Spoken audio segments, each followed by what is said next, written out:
प्यारे बच्चों नमस्कार। आप सभी का स्वागत है आपके अपने चैनल गोल्डन पाठशाला में। इस क्लास में हम लोग इतिहास के महत्वपूर्ण 35 प्रश्नों पर चर्चा करेंगे।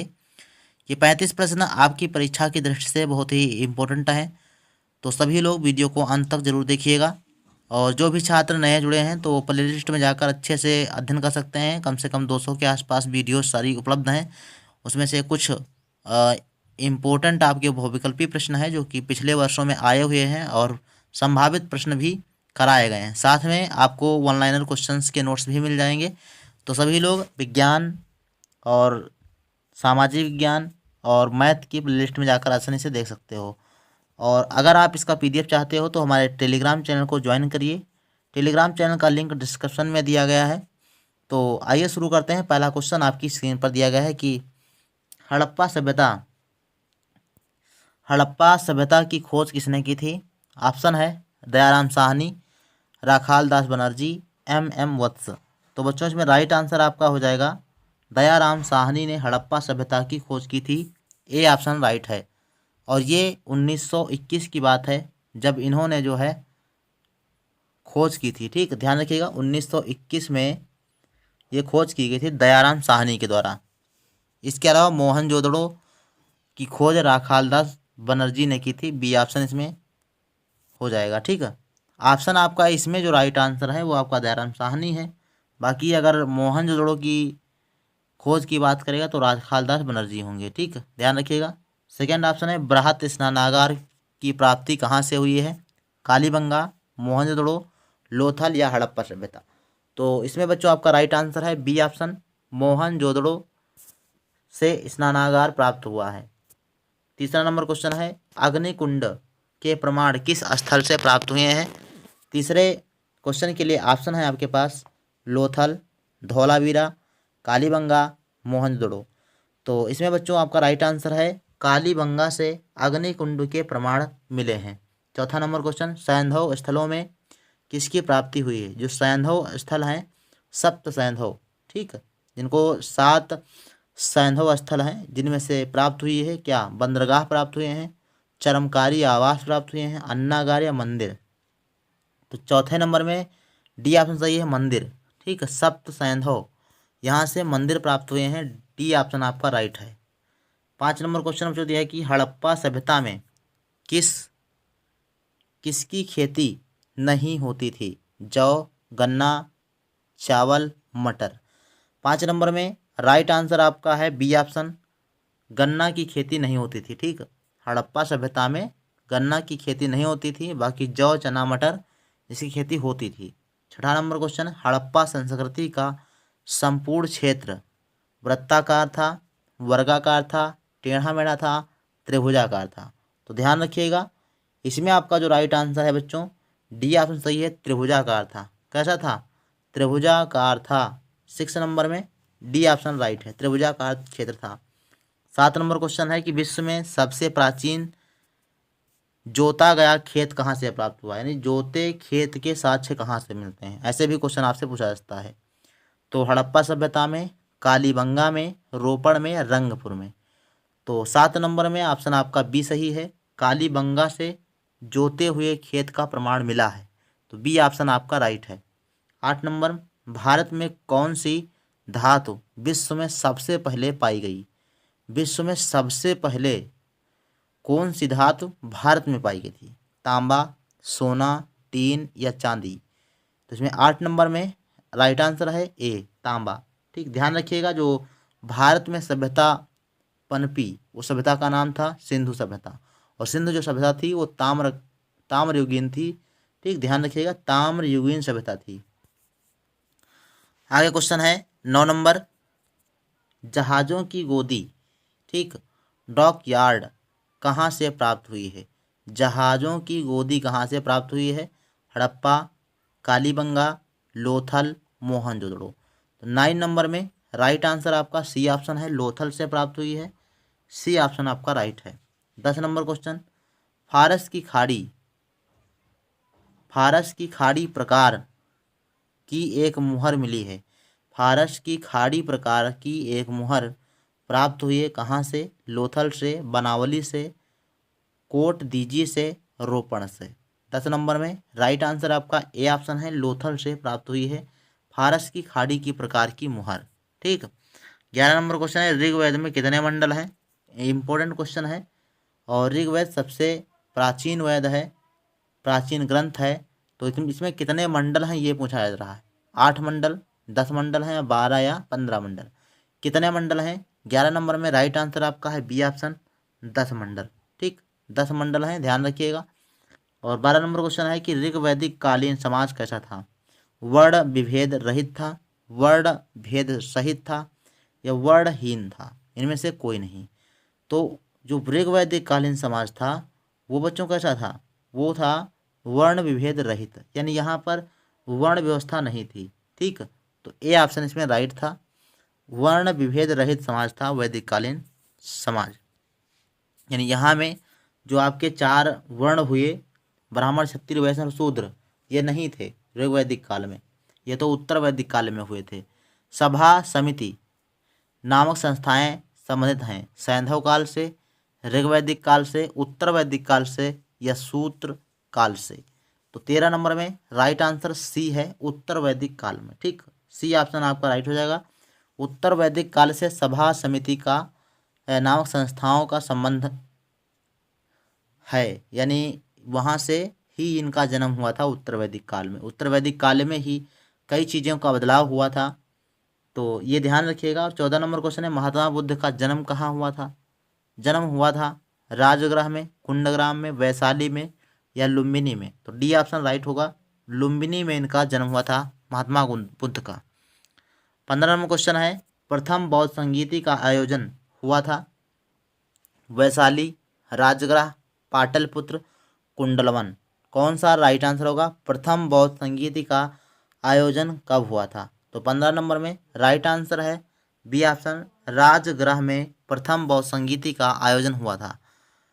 16 नंबर क्वेश्चन है, महावीर जैन धर्म के कौन से तीर्थंकर थे? इसकी बात की जा रही है। 24वें थे, 23वें थे, या 25वें थे, या 22वें थे? तो 24वें तीर्थंकर थे, सी ऑप्शन इसमें राइट हो जाएगा। महावीर स्वामी 24वें तीर्थंकर थे।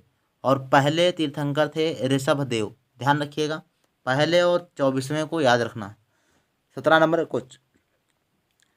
क्वेश्चन है कि महावीर ने जैन धर्म की प्रतिज्ञाओं में जोड़ा था, तो उन्होंने ब्रह्मचर्य को जोड़ा था, ध्यान को जोड़ा था, संन्यास को, या त्याग को? तो राइट आंसर है ए ऑप्शन, ब्रह्मचर्य को इन्होंने जोड़ा था। महावीर स्वामी ने जैन धर्म की 5 प्रतिज्ञाएं हो गई हैं ना, 5 नियम हो गए हैं, ब्रह्मचर्य जिसमें से एक है, और उसको महावीर स्वामी ने जोड़ा था।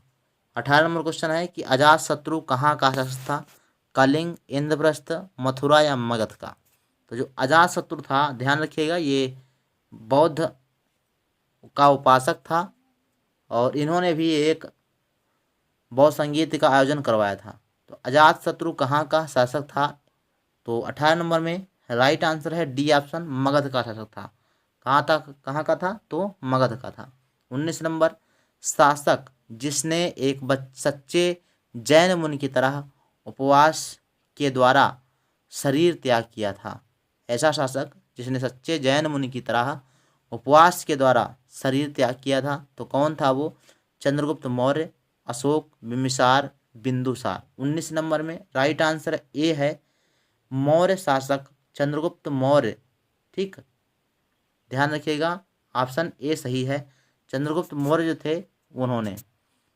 20 नंबर क्वेश्चन, अशोक ने कलिंग युद्ध कब आरंभ किया था? यहाँ पर आरंभ करने की बात की गई है 250 ईसा पूर्व, 255 में, 260 में, या 261 में? तो ध्यान रखिएगा बच्चों, इसमें राइट आंसर आपका हो जाएगा डी ऑप्शन, 261 ईस्वी में अशोक ने कलिंग का युद्ध लड़ा, और उस युद्ध के बाद फिर जीवन में कभी भी युद्ध न लड़ने का निश्चय कर लिया था, और इन्होंने बौद्ध धर्म को अपनाया। 21 नंबर क्वेश्चन, अर्थशास्त्र सामाजिक मतलब संबंधित है, अर्थशास्त्र जो ये किसने लिखा था? तो अर्थशास्त्र चाणक्य ने लिखा था, और चाणक्य ने ये किससे संबंधित था? ये ग्रंथ अर्थशास्त्र इसकी बात कर रहा है। तो समाजशास्त्र था, या राजनीति शास्त्र थी ये, या शिक्षा शास्त्र था, या भूगर्भ शास्त्र था। तो ध्यान रखिएगा 21 नंबर में राइट आंसर आपका बी है, राजनीति शास्त्र थी ये, अर्थशास्त्र। ठीक, बी ऑप्शन इसमें राइट था। 22 नंबर है गुप्त संवत है। गुप्त संवत क्या है? 319 से 320 ईस्वी में, और 415 से 420, 420 से 421, 450 से 451। गुप्त संवत की बात करेंगे तो राइट आंसर इसमें होता है ए ऑप्शन, 319 से 319, 319 से 20 में ये शुरुआत हुई थी इसकी। ध्यान रखिएगा गुप्त संवत की शुरुआत 319 से 320 के बीच में। और 23 नंबर क्वेश्चन है चीनी यात्री हुएनसांग किसके शासनकाल में भारत आया था? चीनी यात्री हुएनसांग किसके शासनकाल में भारत आया था? तो हुएनसांग जब भी आएगा तो हर्षवर्धन का नाम याद रखना। हुएनसांग हर्षवर्धन के शासनकाल में आए थे।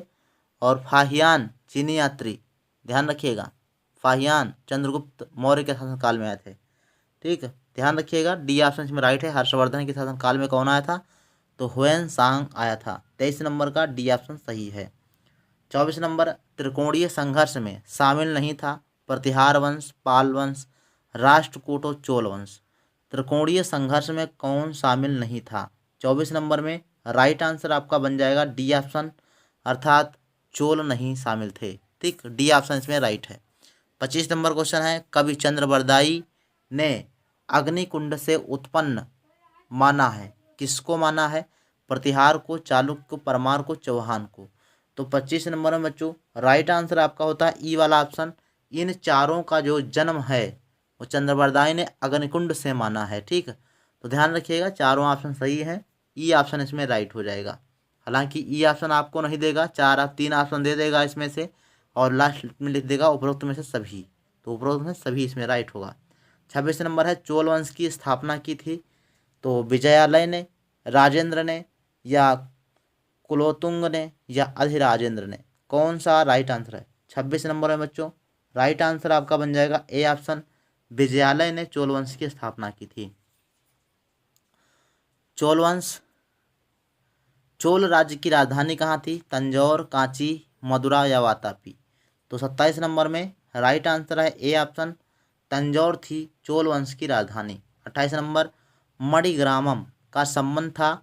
मणिग्रामम का संबंध किससे था? समाज से, शिक्षा से, धर्म से या व्यापार से। 28 नंबर में राइट आंसर था डी। ठीक, डी का मतलब व्यापार से। जो मणिग्रामम था उसका संबंध किससे था? व्यापार से।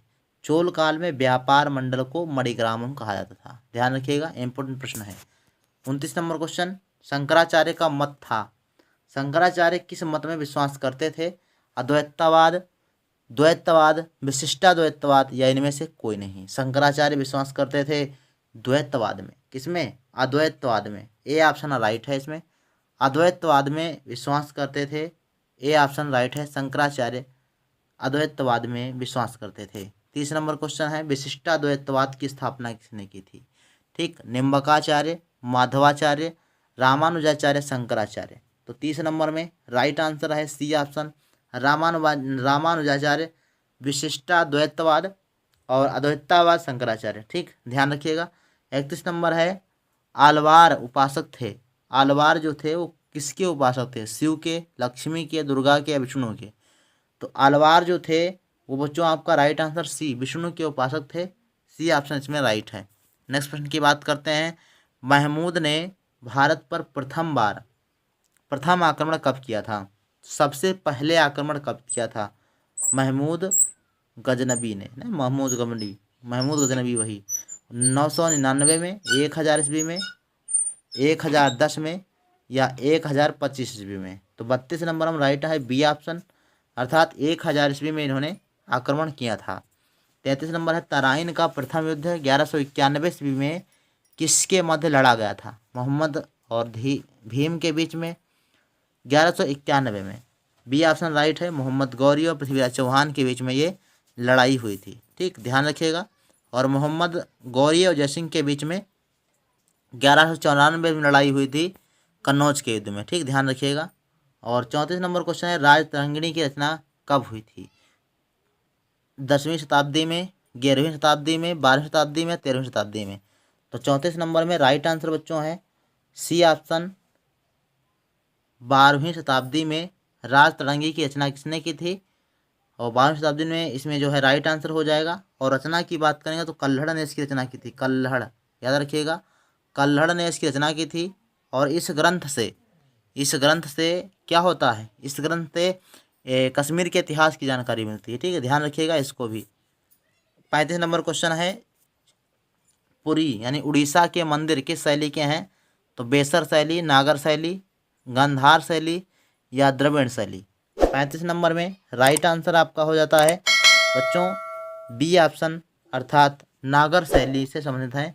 ये पुरी के मंदिर जो हैं, उड़ीसा का जो मंदिर है जगन्नाथपुरी जिसे कहते हो, ये मंदिर बी है, नागर शैली में बने हुए हैं। तो 35 नंबर में आपका राइट आंसर हो जाएगा बी ऑप्शन। ठीक, इस प्रकार से आपके 35 प्रश्न रहे। बाकी लगभग 150 प्रश्न आपके हैं और सारे क्वेश्चन मैं लास्ट तक आपको करा दूंगा। तो सभी लोग बने रहिए चैनल पर, नए हो तो चैनल को सब्सक्राइब करें, साथ ही शेयर भी करें और एक बार वीडियो पसंद आई तो लाइक ज़रूर कर दें। तो मिलते हैं फिर नेक्स्ट वीडियो में, तब तक के लिए धन्यवाद।